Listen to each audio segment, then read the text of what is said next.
From Soldiers Radio and Television, this is a closer look at U.S. Army Alaska.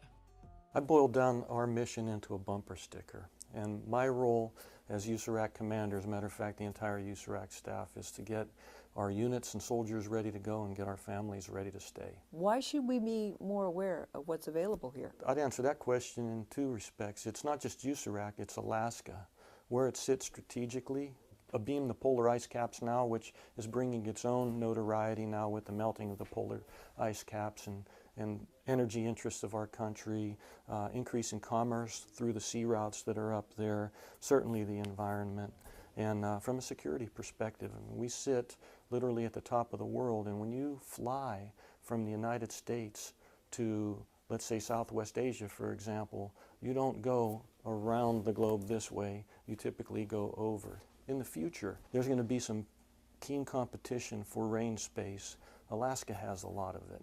We have ground maneuver space the size of Delaware. It's about 2.5 times the size of the National Training Center at Fort Irwin.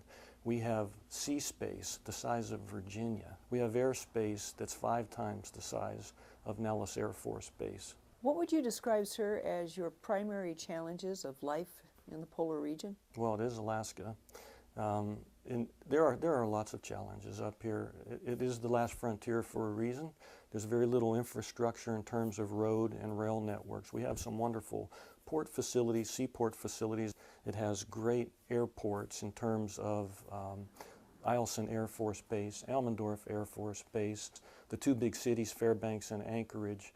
I often ask the question, are we in Alaska, do we train hard because we're in Alaska and we have to be able to train safely in this cold weather?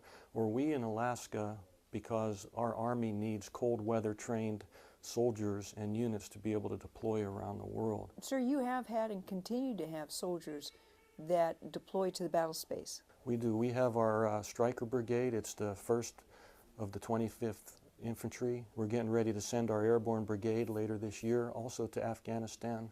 We have the 6th of the 17th Air Cavalry Squadron, Kiowa Warriors, there in Iraq. We have a medevac company of helicopters. That's 15 UH-60 Black Hawk medevac helicopters that are in Afghanistan right now. We have other small units, explosive ordnance detachments. We have an MP company over in Afghanistan right now. I had no idea that you were so involved in the wars. They're coming and going all the time. But you know what's great about Alaska is that we have such wonderful relationship with our surrounding communities. Anytime that we have any tragedy, and we haven't been untouched by tragedy here, it's wonderful to be able to lean on your neighboring communities. We have good education, good schools.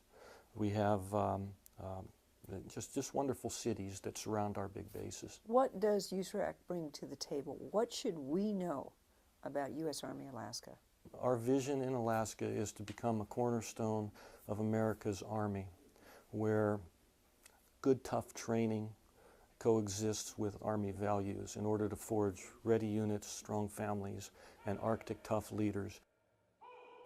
I want people to know about Alaska. From Soldiers Radio and Television, that's a closer look.